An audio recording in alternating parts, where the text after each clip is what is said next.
Ironically, in spring training that year, Jeff King was one of my best friends. I still go fly fishing with him in Montana, and Jackson Hole. I'll be seeing him here in a few weeks, and I was trying to talk him out of his retirement because I was just a third-string catcher and a backup DH that, in that first month of 1999, got a couple spot starts, and I was doing pretty well. But Jeff King was saying, Mike, I hate baseball. It's ruining my joy in life. I have a wife and 7 kids that need me more than this game does.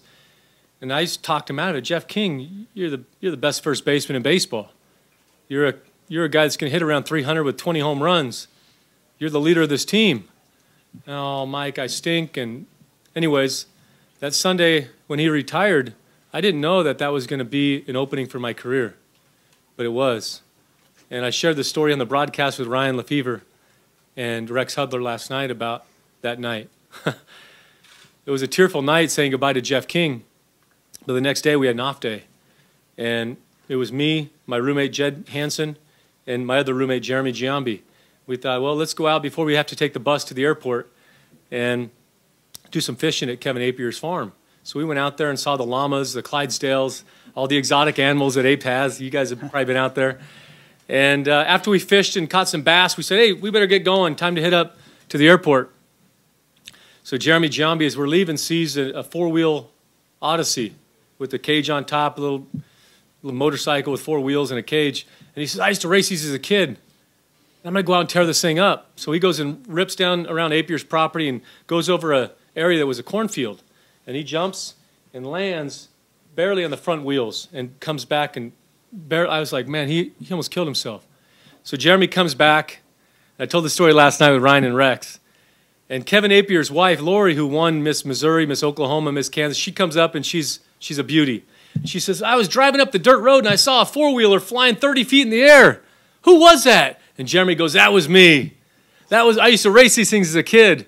You want to see it? And Jeremy didn't have a helmet on, and this time he goes faster down that cornfield. And off he goes on that jump.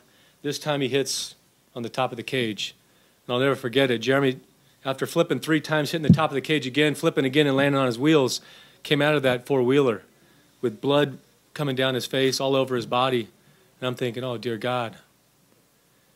Kevin Apier's wife, Lori, was a nurse. We run down there, and next thing you know, we're at the Paola Hospital, and Jeremy's getting staples in his skull, stitches in his eye, getting his knees cleaned up. And as we're flying to Pittsburgh that night, we barely made the plane. Jeremy tells Tony Muser, he says, well, Tony Muser said, what the heck happened to you, son? You're playing, I need you and Sweeney to play first base for me. And he goes, well, I was changing my oil at Sweeney's house, and the toolbox fell off and hit me in the head. And I told Jeremy, I said, I ain't lying for you. And until last night, I've never shared that story, but I think Jeremy, as he's retired now, would appreciate a good laugh. But when we went into Pittsburgh that night, on that Monday night after King had retired, Jeremy Giambi was supposed to play first base because we were facing a righty, but he couldn't play. So Tony Muser said, Sweeney, I need you to go out there and try to play first base tonight. And I went out there and hit a 3-run homer. Next night, hit a couple doubles off the fence, and the rest is history. I took over that job.